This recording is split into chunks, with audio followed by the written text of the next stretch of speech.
మన ప్రభువును రక్షకుడునైన యేసుక్రీస్తును గూర్చిన క్రొత్త నిబంధన గ్రంథము.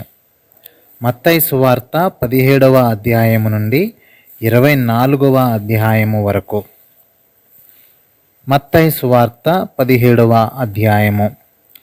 6 దినములైన తరువాత యేసు పేతురును, యాకోబును, అతని సహోదరుడైన యోహానును వెంట పెట్టుకొని ఎత్తైన ఒక కొండ మీదకి ఏకాంతముగా పోయి వారి ఎదుట రూపాంతరము పొందెను. ఆయన ముఖము సూర్యుని వలె ప్రకాశించెను. ఆయన వస్త్రములు వెలుగువలే తెల్లని వాయెను. ఇదిగో మోషేయు ఏలియాయు వారికి కనబడి ఆయనతో మాట్లాడుచుండిరి. అప్పుడు పేతురు, ప్రభువా, మనం ఇక్కడ ఉండుట మంచిది. నీకిష్టమైతే ఇక్కడ నీకు ఒకటియు, మోషేకు ఒకటియు, ఏలియాకు ఒకటియు 3 పర్ణశాలలు కట్టుదునని యేసుతో చెప్పాను. అతడు ఇంకనూ మాట్లాడుచుండగా ఇదిగో ప్రకాశమానమైన యొక్క మేఘము వారిని కమ్ముకొనెను. ఇదిగో ఈయన నా ప్రియ కుమారుడు, ఈయన యందు నేను ఆనందించుచున్నాను, ఈయన మాట వినుడని యొక్క శబ్దము ఆ మేఘములో నుండి పుట్టెను. శిష్యులు ఈ మాట విని బోర్లపడి మిక్కిలి భయపడగా యేసు వారి యొద్దకు వచ్చి వారిని ముట్టి లెండి, భయపడకూడని చెప్పాను. వారు కనులెత్తి చూడగా యేసు తప్ప మరి ఎవరునూ వారికి కనబడలేదు. వారు కొండ దిగి వచ్చుచుండగా మనుష్య కుమారుడు మృతులలో నుండి లేచు వరకు ఈ దర్శనము మీరు ఎవరితోనూ చెప్పకూడని యేసు వారికి ఆజ్ఞాపించాను. అప్పుడు ఆయన శిష్యులు, ఇలాగైతే ఏలియా ముందుగా రావాలనని శాస్త్రులెందుకు చెప్పుచున్నారని ఆయనను అడిగిరి. అందుకైన ఏలియా వచ్చి సమస్తమును చక్కపెట్టునను మాట నిజమే. అయినను ఏలియా ఇదివరకే వచ్చెను. వారతనిని ఎరుగక తమకిష్టము వచ్చినట్టు అతని ఎడల చేసిరి. మనుష్య కుమారుడు కూడా అలాగే వారి చేత శ్రమలు పొందబోచున్నాడని మీతో చెప్పుచున్నాను నేను. అప్పుడు ఆయన బాప్తిస్మం ఇచ్చి యోహానును గూర్చి తమతో చెప్పెనని శిష్యులు గ్రహించిరి. వారు జనసమూహమునొద్దకు వచ్చినప్పుడు ఒకడు ఆయన యొద్దకు వచ్చి ఆయన ఎదుట మోకాళ్ళుని, ప్రభువా, నా కుమారుని కరుణింపుము, వాడు చాంద్రరోగి అయి మిక్కిలి బాధపడుచున్నాడు. ఏలగనగా ఆ అగ్నిలోనూ నీళ్ళలోనూ తరచుగా పడుచున్నాడు. నీ శిష్యుల యొద్దకు వానిని తీసుకుని వచ్చి తిని గాని వారు వానిని స్వస్థపరచలేకపోయిరని చెప్పాను. అందుకు యేసు, విశ్వాసము లేని మూర్ఖతరము వారులారా, మీతో నేను ఎంతకాలము ఉందును, ఎంతవరకు మిమ్మల్ని సహింతును, వానిని నా యొద్దకు తీసుకుని రండని చెప్పాను. అంతటా యేసు ఆ దయ్యమును గద్దింపగా అది వానిని వదిలి పోయెను. ఆ గడియ నుండి ఆ చిన్నవాడు స్వస్థత నొందెను. తరువాత శిష్యులు ఏకాంతముగా యేసునద్దకు వచ్చి, మేమెందుచేత దానిని వెళ్ళగొట్టలేకపోతేమని అడిగిరి. అందుకు ఆయన, ఈ అల్ప విశ్వాసము చేతనే మీకు ఆవగింజంత విశ్వాసమునిన ఎడల ఈ కొండను చూచి ఇక్కడ నుండి అక్కడికి పొమ్మనగానే అది పోవును.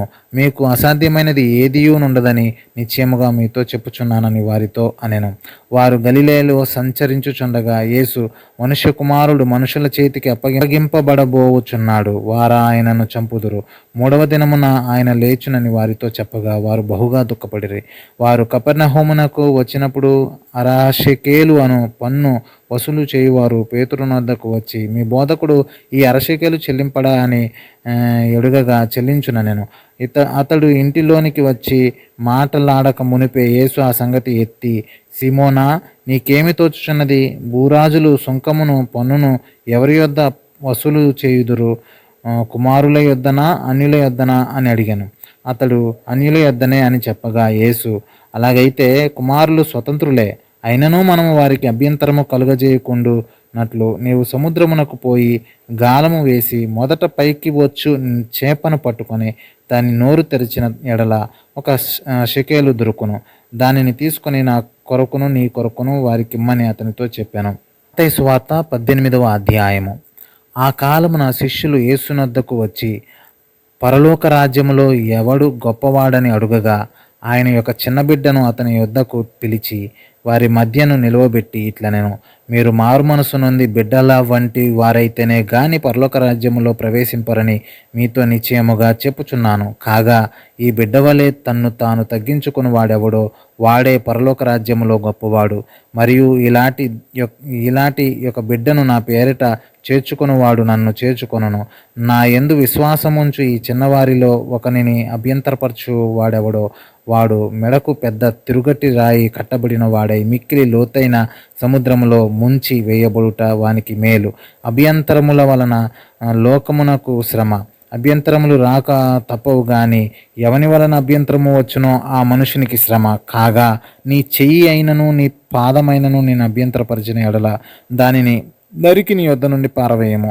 2 చేతులను 2 పాదములను కలిగి నిత్యాగ్నిలో పడవేయబడుట కంటే కుంటివాడవుగానో అంగహీనుడవుగానో జీవములో ప్రవేశించుట నీకు మేలు. నీ కన్ను నిన్ను అభ్యంతరపరిచిన ఎడల దాని పెరికి నీ యొద్ద నుండి పారవేయము.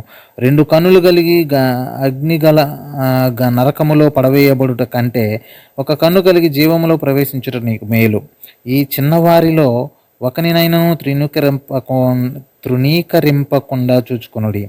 వీరి దూతలు పరలోకమందున్న నా తండ్రి ముఖమును ఎల్లప్పుడూ పరలోకమందు చూచుచుందురని మీతో చెప్పుచున్నాను. మీకేమి తోచును? ఒక మనుషునికి 100 గొర్రెలుండగా వాటిలో ఒకటి తప్పిపోయిన ఎడల 99 కొండల మీద విడిచి వెళ్ళి తప్పిపోయిన దానిని వెదకడా? వాడు దాన్ని కనుగొనిన ఎడల 99 గొర్రెలను గూర్చి సంతోషించునంత కంటే దానిని గూర్చి ఎక్కువగా సంతోషించునని మీతో నిశ్చయముగా చెప్పుచున్నాను. అలాగుననే ఈ చిన్న వారిలో ఒకడైనను నశించుట పరలోకమందున్న మీ తండ్రి చిత్తము కాదు.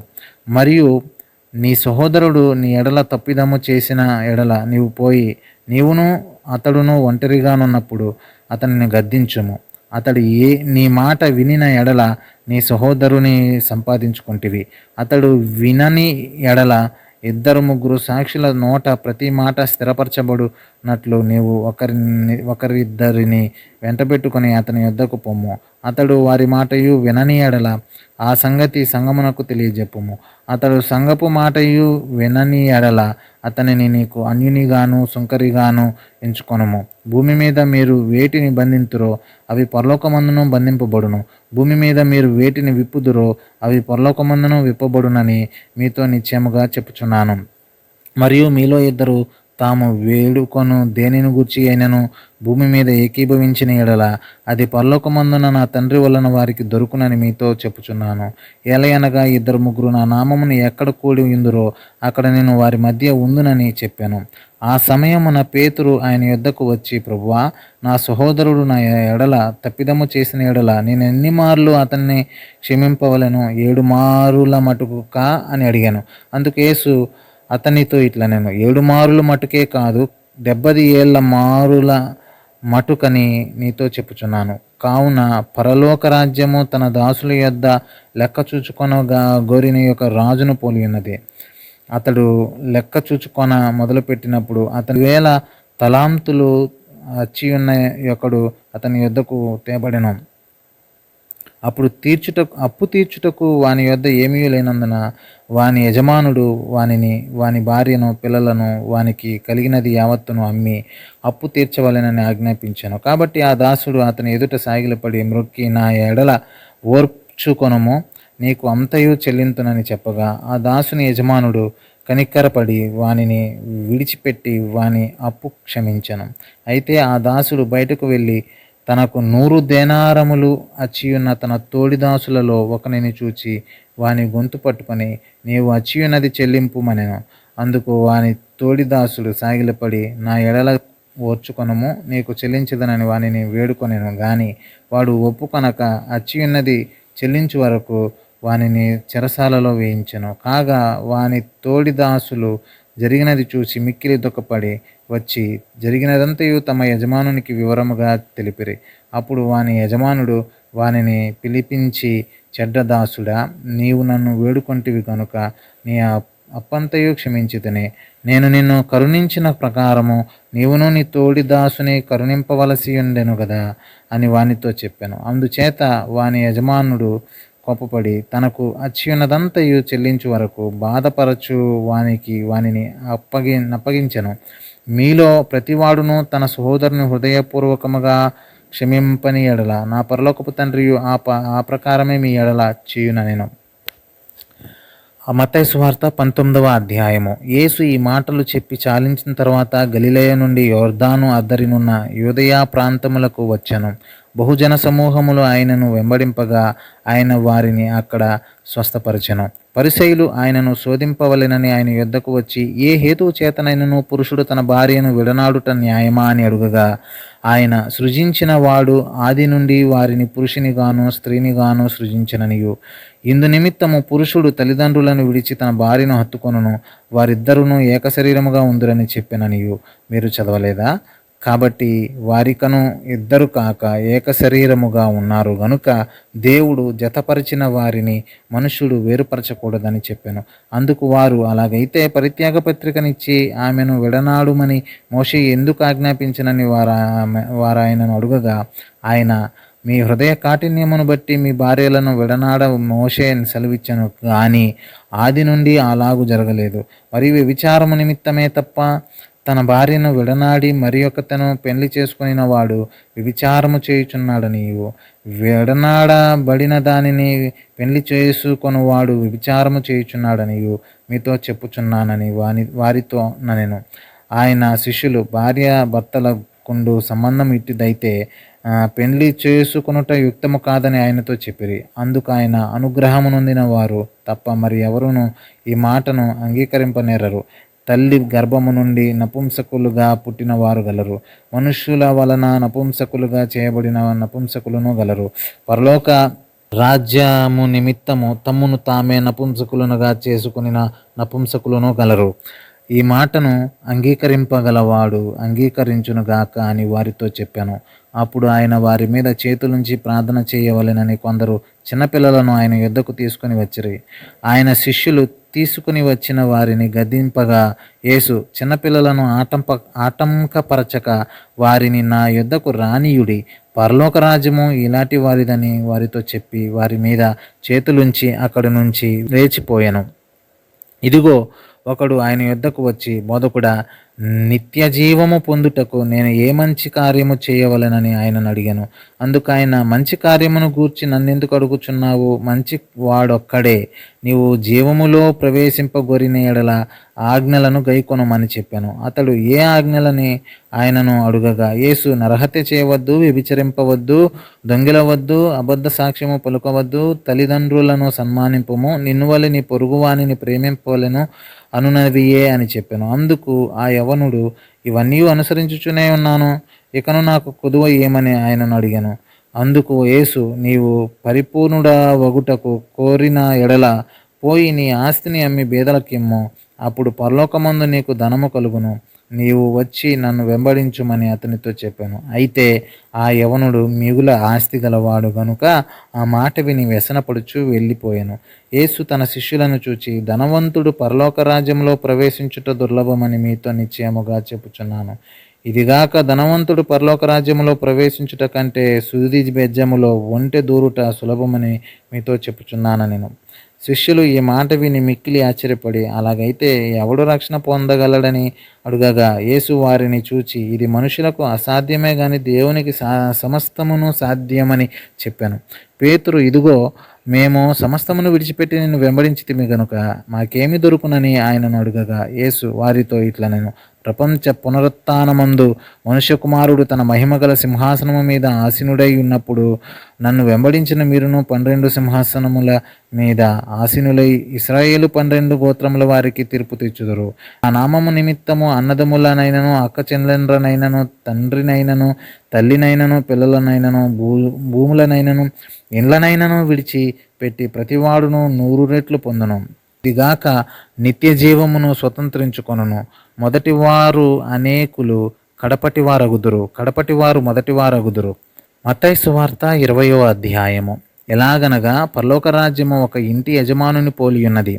అతడు తన ద్రాక్ష తోటలో పనివారిని కూలికి పెట్టుకొనుటకు ప్రొద్దున బయలుదేరి దినమునకు 1 దేనారము చొప్పున పనివారితో ఒడబడి తన ద్రాక్ష తోటలోనికి వారిని పంపెను. తరువాత అతడు దాదాపు 9 గంటలకు వెళ్ళి సంత వీధుల్లో ఊరక నిలిచి ఉన్న మరికొందరిని చూచి, మీరును నా ద్రాక్ష తోటలోనికి వెలుడి, ఏమి న్యాయమో అది మీకిత్తునని వారితో చెప్పగా వారు వెళ్ళిరి.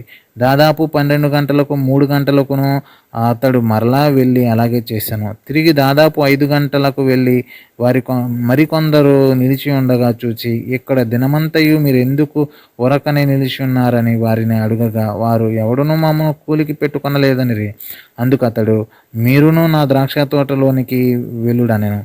సాయంకాలమైనప్పుడు ఆ ద్రాక్ష తోట యజమానుడు తన గృహ నిర్వాహకుని చూచి పనివారిని పిలిచి, చివర వచ్చిన వారు మొదలుకొని మొదట వచ్చిన వారి వరకు వారికి కూలి ఇమ్మని చెప్పాను. దాదాపు 5 గంటలకు కూలికి కుదిరిన వారు వచ్చి ఒక్కొక్క దేనారము చొప్పున తీసుకునిరి. మొదటి వారు వచ్చి తమకు ఎక్కువ దొరుకునను కొనిరి గాని వారికిని ఒక్కొక్క దేనారము చొప్పుననే దొరికెను. వారది తీసుకొని చివర వచ్చిన వీరు 1 గంట మాత్రమే పనిచేసినను పగలంతయు కష్టపడి ఎండబాధ సహించిన మాతో వారిని సమానము చేసితివే అని ఆ ఇంటి యజమానుని మీద సనుగు కొనిరి. అందుకు అతడు వారిలో ఒకని చూచి, స్నేహితుడా, నేను నీకు అన్యాయము చేయలేదే. నీవు నా యొద్ద 1 దేనారమునకు వడబడలేదా? నీ సొమ్ము నీవు తీసుకొని పొమ్ము. నీకిచ్చినట్టే కడపట వచ్చిన వీరికిచ్చుటకును నాకిష్టమైనది. నాకిష్టము వచ్చినట్టు నా సొంత సొమ్ముతో చేయుట న్యాయము కాదా? నేను మంచివాడనైనందున నీకు కడుపు మంటగా ఉన్నదా అని చెప్పాను. ఈ ప్రకారమే కడపటివారు మొదటివారగుదురు, మొదటివారు కడపటివారగుదురు. యేసు యెరూషలేమునకు వెళ్ళనయ్యున్నప్పుడు ఆయన 12 మంది శిష్యులను ఏకాంతముగా తీసుకుని పోయి మార్గమందు వారితో ఇట్లనెను, ఇదిగో యెరూషలేమునకు వెళ్ళుచున్నాము. అక్కడ మనుష్య కుమారుడు ప్రధాన యాజకులకును శాస్త్రులకును అప్పగింపబడును. వారు ఆయనకు మరణశిక్ష విధించి ఆయనను అపహసించుటకును, కొరడాలతో కొట్టుటకును, సిలువ వేయుటకును అన్యజనులకు ఆయనను అప్పగింతురు. 3వ దినమున ఆయన మరలా లేచును. అప్పుడు జెబెదయి కుమారుల తల్లి తన కుమారులతో ఆయన యొద్దకు వచ్చి నమస్కారము చేసి యొక్క మనవి చేయబోగా, నీవేమి కోరుచున్నావని ఆయన అడిగాను. అందుకామె, నీ రాజ్యమందు నా 2 కుమారులలో ఒకడు నీ కుడివైపునను ఒకడు నీ ఎడమ వైపునను కూర్చుండ సెలవిమ్మని ఆయనతో అనెను. అందుకు యేసు, మీరేమి అడుగుచున్నారో అది మీకు తెలియదు. నేను త్రాగబో గిన్నెలోనిది మీరు త్రాగగలరా అని అడుగగా వారు త్రాగగలమనిరి. ఆయన, మీరు నా గిన్నెలోనిది త్రాగుదురు గాని నా కుడివైపునను నా ఎడమవైపునను కూర్చుండనిచ్చుట నా వశము లేదు. నా తండ్రి చేత ఎవరికి సిద్ధపరచబడినో వారికే అది దొరుకునని చెప్పాను. తక్కిన 10 మంది శిష్యులు ఈ మాట విని ఆ 2 సహోదరుల మీద కోపపడిరి. కనుక యేసు తన యొద్దకు వారిని పిలిచి, అన్యజనులలో అధికారులు వారి మీద ప్రభుత్వం చేయుదురనియు వారిలో గొప్పవారు వారి మీద అధికారము చేయుదురనియు మీకు తెలియను. మీలో అలాగుండకూడదు. మీలో ఎవడు గొప్పవాడై ఉండగోరునో వాడు మీ పరిచారకుడై ఉండవలెను. మీలో ఎవడు ముఖ్యుడై ఉండగోరునో వాడు మీ దాసుడై ఉండవలెను. అలాగే మనుష్య కుమారుడు పరిచారము చేయించుకొనుటకు రాలేదు గాని పరిచారము చేయుటకును అనేకులకు ప్రతిగా విమోచన క్రయధనముగా తన ప్రాణమునిచ్చుటకును వచ్చినని చెప్పాను. వారు యెరికో నుండి వెలుచుండగా బహుజన సమూహము ఆయన వెంట వెళ్ళెను. ఇదిగో త్రోవ పక్కన కూర్చున్న 2 గుడ్డివారు యేసు ఆ మార్గమును వెలుచున్నాడని విని, ప్రభువా, దావీదు కుమారుడా, మమ్ము కరుణించుమని కేకలు వేసిరి. ఊరకుండుడని జనులు వారిని గద్దించిరి గాని వారు, ప్రభువా, దావీదు కుమారుడా, మమ్మను కరుణించుమని మరి బిగ్గరగా కేక వేసిరి. యేసు నిలిచి వారిని పిలిచి, నేను మీకేమి చేయగోరుచున్నారని అడుగగా వారు, ప్రభువా, మా కన్నులు తెరవవలెననిరి. కాబట్టి యేసు కనికరపడి వారి కన్నులు ముట్టెను. వెంటనే వారు దృష్టి పొంది ఆయన వెంట వెళ్ళిరి. మత్తయి సువార్త 21వ అధ్యాయము.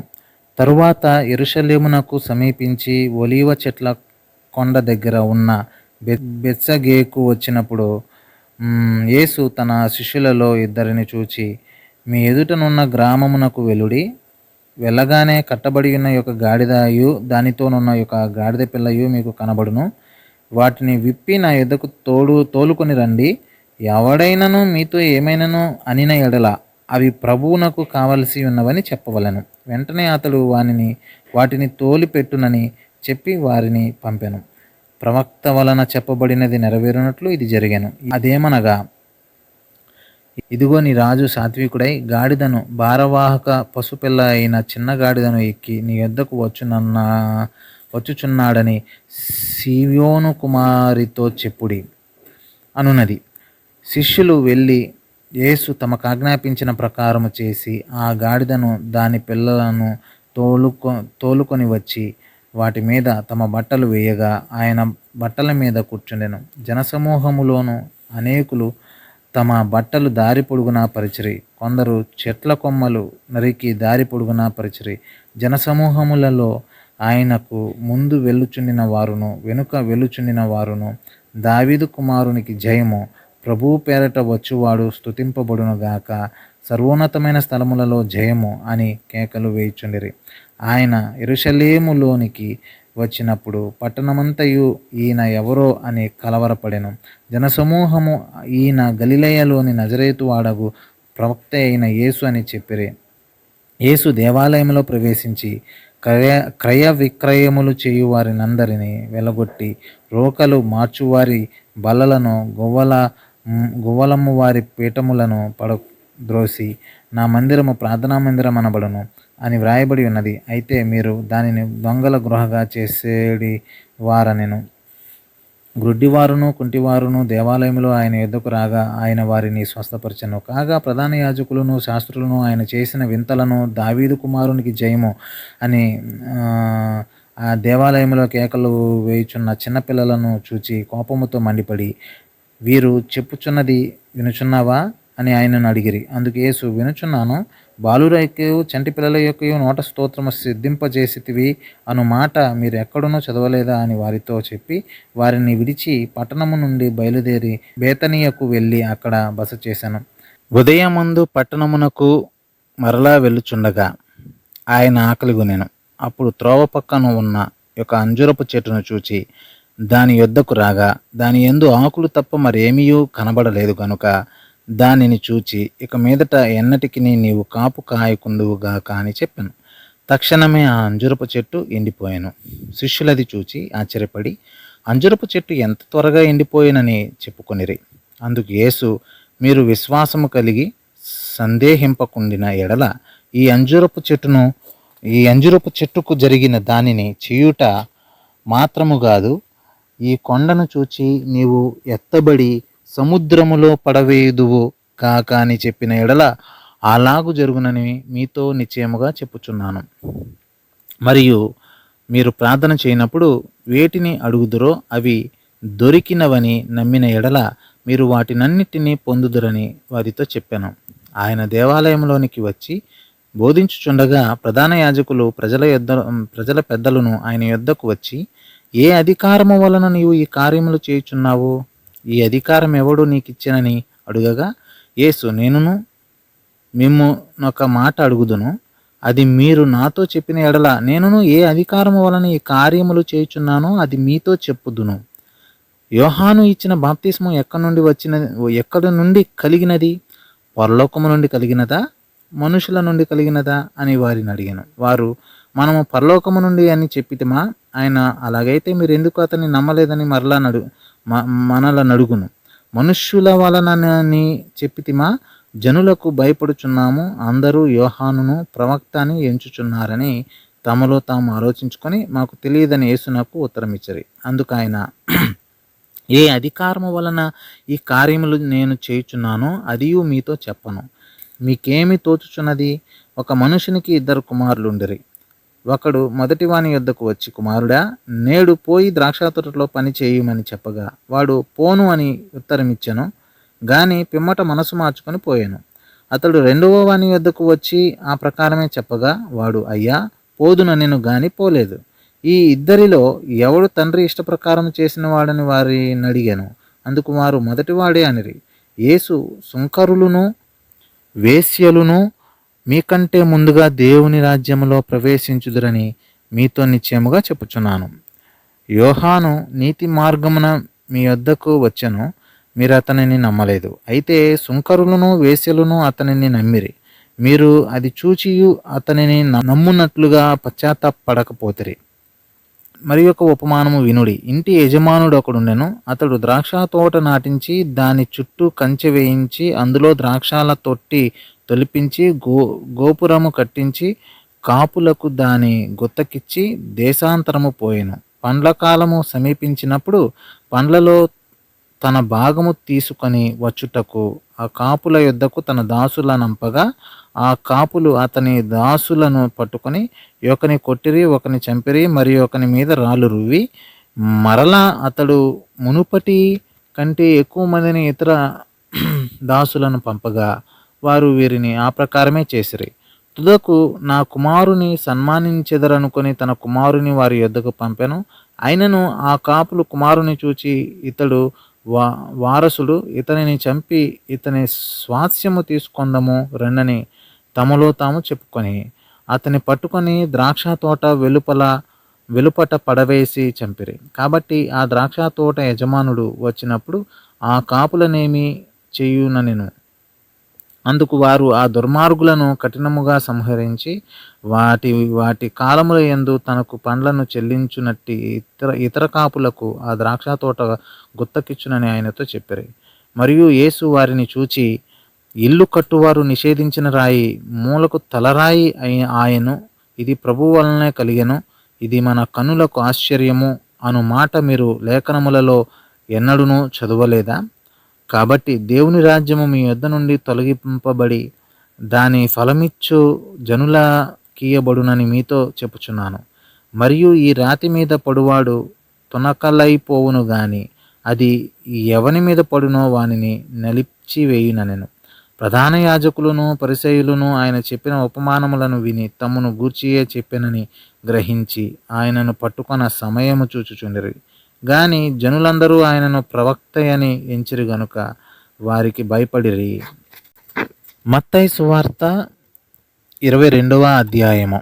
యేసు వారికి ఉత్తరమిచ్చుచు తిరిగి ఉపమాన రీతిగా ఇట్లనెను. పరలోక రాజ్యము తన కుమారునికి పెండ్లి విందు చేసిన యొక్క రాజును పోలి ఉన్నది. ఆ పెండ్లి విందుకు పిలువబడిన వారిని రప్పించుటకు అతడు తన దాసులను పంపినప్పుడు వారు రానొల్లకపోయిరి.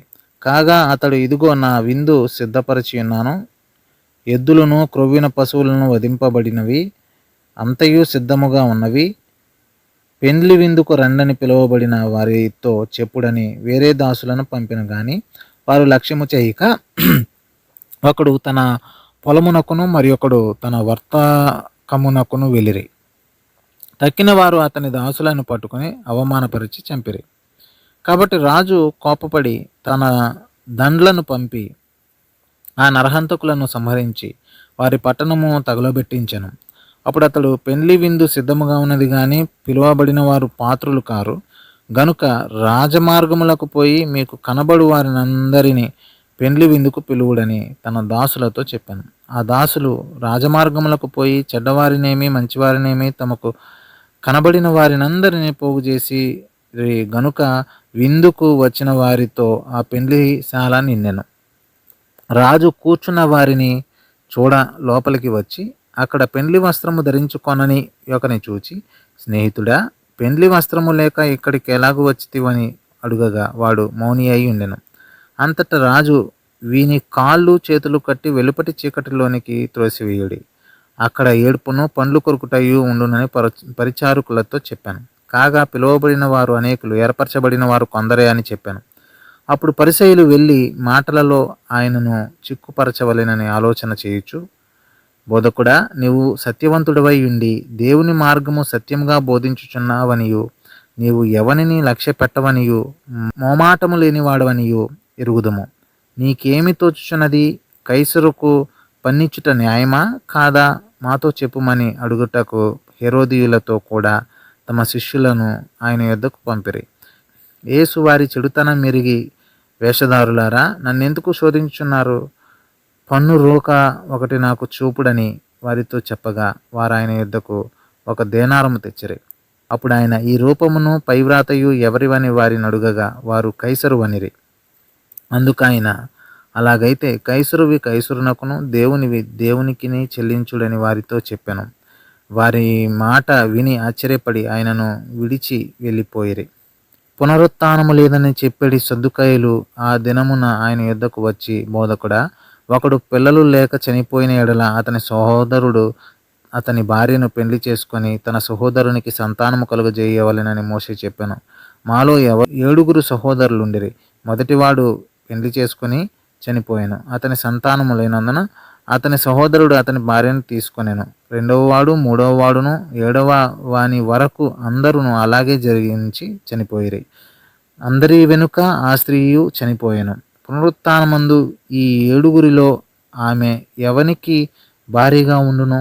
ఆమె వీరందరికీ భారీగా ఉండును గదా అని ఆయనను అడిగిరి. అందుకు యేసు, లేఖనములను గాని దేవుని శక్తిని గాని ఎరుగక మీరు పొరబడుచున్నారు. పునరుత్థానమందు ఎవరునూ పెండ్లి చేసుకొనరు, పెండ్లికి ఇయ్యబడరు. వారు పరలోకమందున్న దూతల వలె ఉందురు. మృతుల పునరుత్థానమును గూర్చి నేను అబ్రహాము దేవుడను, ఇస్సాకు దేవుడను, యాకోబు దేవుడనై ఉన్నానని దేవుడు మీతో చెప్పిన మాట మీరు చదవలేదా? ఆయన సజీవులకే దేవుడు గాని మృతులకు దేవుడు కాడని వారితో చెప్పెను. జనులది విని ఆయన బోధకు ఆశ్చర్యపడిరి. ఆయన సద్దుకాయుల నోరు మూయించెనని పరిసయ్యులు విని కూడి వచ్చిరి.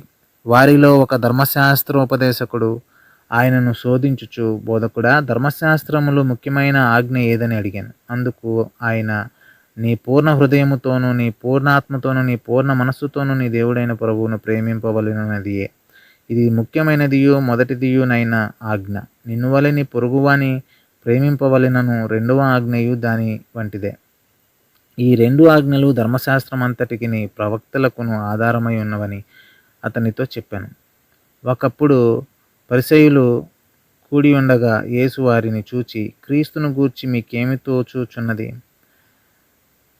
ఆయన ఎవని కుమారుడని అడిగాను. వారు, ఆయన దావీదు కుమారుడని చెప్పిరి. అందుకు ఆయన, అలాగైతే నేను నీ శత్రువులను నీ పాదముల క్రింద ఉంచు వరకు నీవు నా కుడిపార్శ్వమున కూర్చుండుమని ప్రభువు నా ప్రభువుతో చెప్పాను అని దావీదు ఆయనను ప్రభువని ఆత్మ వలన ఎలా చెప్పుచున్నాడు? దావీదు ఆయనను ప్రభువని చెప్పిన ఎడల ఆయన ఎలాగూ అతనికి కుమారుడగునని వారిని అడుగగా ఎవడునూ మారుమాట చెప్పలేకపోయాను. మరియు ఆ దినము నుండి ఎవడునూ ఆయనను ఒక ప్రశ్న అడుగ తెగింపలేదు. మత్తయి సువార్త 23వ అధ్యాయము.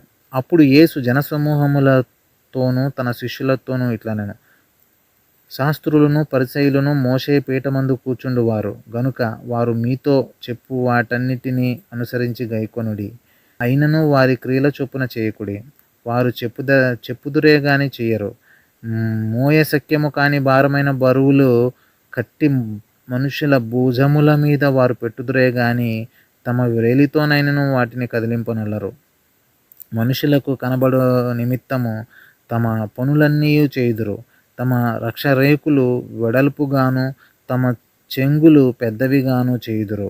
విందులలో అగ్రస్థానములను, సమాజ మందిరములలో అగ్రపీఠములను, సంత వీధులలో వందనములను, మనుషుల చేత బోధకులని పిలువబడుటయు కోరుదురు. మీరైతే బోధకులని పిలువబడవద్దు, ఒక్కడే మీ బోధకుడు, మీరందరూ సహోదరులు. మరియు భూమి మీద ఎవనికైనాను తండ్రి అని పేరు పెట్టవద్దు, ఒక్కడే మీ తండ్రి, ఆయన పరలోకమందున్నాడు. మరియు మీరు గురువులని పిలువబడవద్దు, క్రీస్తు ఒక్కడే మీ గురువు. మీలో అందరికంటే గొప్పవాడు మీకు పరిచారకుడై ఉండవలెను. తను తాను హెచ్చించుకున్నవాడు తగ్గింపబడును, తను తాను తగ్గించుకున్నవాడు హెచ్చింపబడును. అయ్యో వేషధారులైన శాస్త్రులారా, పరిసయ్యులారా, మీరు మనుషుల ఎదుట పరలోక రాజ్యమును మూయుదురు. మీరందులో ప్రవేశింపరు, ప్రవేశించు వారిని ప్రవేశింపనియ్యరు. అయ్యో వేషధారులైన శాస్త్రులారా, పరిసయ్యులారా, ఒకని మీ మతములో కలుపుకొనుటకు మీరు సముద్రమును భూమిని చుట్టి వచ్చెదరు. అతడు కలిసినప్పుడు అతని మీకంటే రెండంతలు నరకపాత్రునిగా చేయుదురు.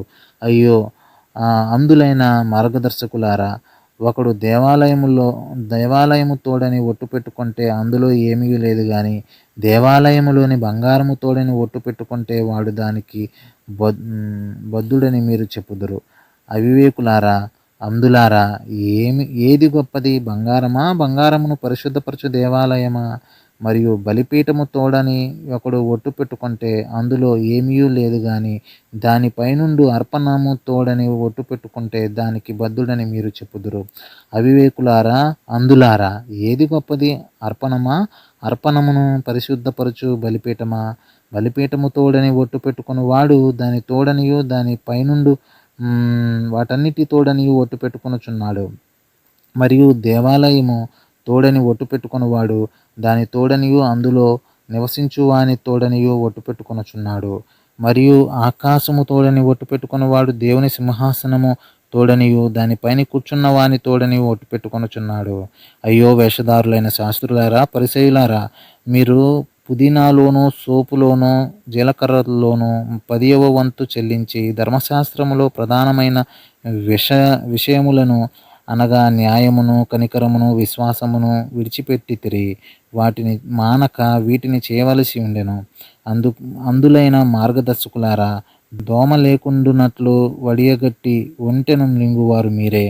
అయ్యో వేషధారులైన శాస్త్రులారా, పరిసయ్యులారా, మీరు గిన్నెయు పల్లెమును వెలుపట శుద్ధి చేయుదురు గాని అవి లోపల దోపుతోనూ అజితేంద్రియత్వముతోనూ నిండి ఉన్నవి. గుడ్డి పరిసయుడా, గిన్నెయు పల్లెమును వెలుపల శుద్ధి యగునట్లుగా ముందు వాటి లోపల శుద్ధి చేయుము.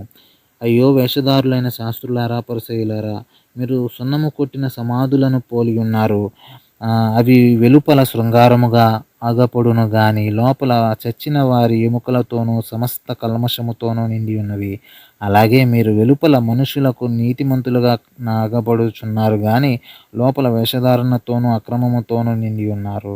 అయ్యో వేషధారులైన శాస్త్రులారా, పరిసయ్యులారా, మీరు ప్రవక్తల సమాధులను కట్టించుచు నీతిమంతుల గోరీలను శృంగారించుచు మనము మన పితరుల దినములలో ఉండిన ఎడల ప్రవక్తల మరణ విషయములో వారితో పాలివారమై ఉండకపోదుమని చెప్పుకొందురు. అందువలననే మీరు ప్రవక్తలను చంపిన వారి కుమారులై ఉన్నారని మీ మీద మీరే సాక్ష్యము చెప్పుకొనుచున్నారు. మీరును మీ పితరుల పరిమాణము పూర్తి చేయుడి. సర్పములారా, సర్ప సంతానమా, నరక శిక్షను మీరేలాగు తప్పించుకొందరు? అందుచేత ఇదిగో నేను మీ యొద్దకు ప్రవక్తలను, జ్ఞానులను, శాస్త్రులను పంపుచున్నాను. మీరు వారిలో కొందరిని చంపి సిలువ వేయుదురు, కొందరిని మీ సమాజ మందిరములలో కొరడాలతో కొట్టి పట్టణము నుండి పట్టణమునకు తరుముదురు. నీతిమంతుడైన హేబేలు రక్తము మొదలుకొని బలిపీఠమునకును దేవాలయమునకును మధ్య మీరు చంపిన బరకియా కుమారుడగు జకర్యా రక్తము వరకు భూమి మీద చిందింపబడిన నీతిమంతుల రక్తమంతయు మీ మీదికి వచ్చును. ఇవన్నీ ఈ తరము వారి మీదికి వచ్చునని మీతో నిశ్చయముగా చెప్పుచున్నాను. యెరూషలేమా, యెరూషలేమా, ప్రవక్తలను చంపుచును నీ యొద్దకు పంపబడిన వారిని రాళ్లతో కొట్టుచును ఉండుదానా, కోడి తన పిల్లలను రెక్కల క్రిందికి ఎలాగూ చేర్చుకొనునో అలాగే నేనును నీ పిల్లలను ఎన్నో మార్లు చేర్చుకొనవలెనని వింటిని గాని మీరు వల్లకపోతిరి. ఇదిగో మీ ఇల్లు మీకు విడువబడి ఉన్నది. ఇది మొదలుకొని ప్రభువు పేరట వచ్చువాడు స్తుతింపబడునుగాక అని మీరు చెప్పు వరకు నన్ను చూడరని మీతో చెప్పుచున్నాను. మత్తయి సువార్త 24వ అధ్యాయము. యేసు దేవాలయము నుండి బయలుదేరి వెలుచుండగా ఆయన శిష్యులు ఆ దేవాలయపు కట్టడములు ఆయనకు చూపింపవచ్చిరి. అందుకు ఆయన, మీరు ఇవన్నీ చూచుచున్నారు కదా, రాతి మీద రాయి ఒకటి అయినను ఇక్కడ నిలిచి ఉండకుండా పడద్రోయబడునని మీతో నిశ్చయముగా చెప్పుచున్నానని వారితో అనెను. ఆయన ఒలీవ కొండ మీద కూర్చుండి ఉన్నప్పుడు శిష్యులు ఆయన యొద్దకు ఏకాంతముగా వచ్చి, ఇవి ఎప్పుడు జరుగును? నీ రాకడకును ఈ యుగ సమాప్తికి నీ సూచనలేవి మాతో చెప్పుమనగా, యేసు వారితో ఇట్లనెను, ఎవడునూ మిమ్మును మోసపరచకుండా చూచుకొనుడి. అనేకులు నా పేరట వచ్చి నేనే క్రీస్తునని చెప్పి పలువురిని మోసపరచెదరు.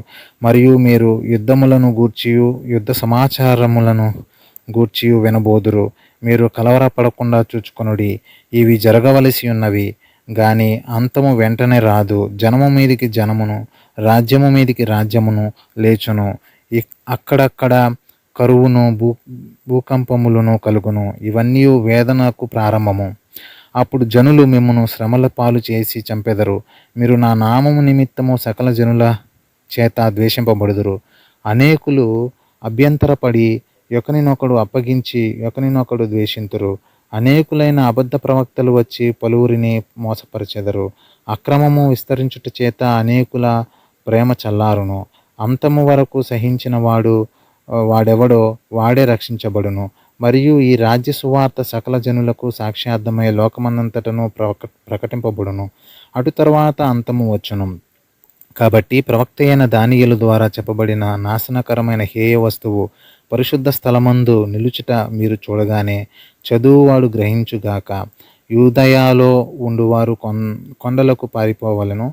మిద్దె మీద ఉండువాడు తన ఇంటిలో నుండి ఏదైనాను తీసుకొని పోవుటకు దిగకూడదు. పొలములో ఉండువాడు తన బట్టలు తీసుకొని పోవుటకు ఇంటికి రాకూడదు. అయ్యో, ఆ దినములలో గర్భిణులకును పాలిచ్చు వారికి శ్రమ. అప్పుడు మహాశ్రమ కలుగును గనుక మీరు పారిపోవుట చలికాలమందైనను విశ్రాంతి దినమందైనను కొండవలెనని ప్రార్థించుడి. లోకారంభము నుండి ఇప్పటి వరకును అట్టి శ్రమ కలగలేదు, ఇక ఎప్పుడునూ కలగబోదు. ఆ దినములు తక్కువ చేయబడక పోయిన ఎడల ఏ శరీరియు తప్పించుకొనడు. ఏర్పరచబడిన వారి నిమిత్తము ఆ దినములు తక్కువ చేయబడును. ఆ కాలమందు ఎవడైనను ఇదిగో క్రీస్తు ఇక్కడ ఉన్నాడు, అక్కడ ఉన్నాడు అని చెప్పిన ఎడల నమ్మకుడి. అబద్ధపు క్రీస్తులను అబద్ధపు ప్రవక్తలను వచ్చి సాధ్యమైతే ఏర్పరచబడిన వారిని సైతము మోసపరచుటకై గొప్ప సూచక క్రియలను మహత్కార్యములను కనపరచెదరు. ఇదిగో ముందుగా నేను మీతో చెప్పి ఉన్నాను. కాబట్టి ఎవరైనాను ఇదిగో అరణ్యములో ఉన్నాడని మీతో చెప్పినను వెళ్ళకుడి, ఇదిగో లోపలి గదిలో ఉన్నాడని చెప్పినను నమ్మకుడి. మెరుపు తూర్పున పుట్టి పడమటి వరకు ఎలాగూ కనబడునో అలాగే మనుష్య కుమారుని రాకడయు నుండును. పీనుగు ఎక్కడ ఉండునో అక్కడ గ్రద్దలు పోగవును. ఆ దినముల శ్రమ ముగిసిన వెంటనే చీకటి సూర్యుని కమ్మును, చంద్రుడు కాంతినియ్యడు, ఆకాశము నుండి నక్షత్రములు రాలును, ఆకాశమందలి శక్తులు కదిలింపబడును. అప్పుడు మనుష్య కుమారుని సూచన ఆకాశమందు కనబడును. అప్పుడు మనుష్య కుమారుడు ప్రభావముతోనూ మహామహిమతోనూ ఆకాశ మేఘారుడై వచ్చుట చూచి భూమి మీదనున్న సకల గోత్రముల వారు రొమ్ము కొట్టుకొందురు. మరియు ఆయన గొప్ప బోరతో తన దూతలను పంపును. వారు ఆకాశము యొక్క ఈ చివరి నుండి ఆ చివరి వరకు నలుదిక్కుల నుండి ఆయన ఏర్పరచుకొనిన వారిని పోగు చేతురు. అంజురపు చెట్టును చూచి ఒక ఉపమానము నేర్చుకొనుడి. అంజురపు కొమ్మ లేతదై చిగురించినప్పుడు వసంతకాలము ఇంకా సమీపముగా ఉన్నదని మీకు తెలియను. ఆ ప్రకారమే మీరు ఈ సంగతులన్నీ జరుగుట చూచున్నప్పుడు ఆయన సమీపముననే ద్వారము దగ్గరనే ఉన్నాడని తెలుసుకొనుడి.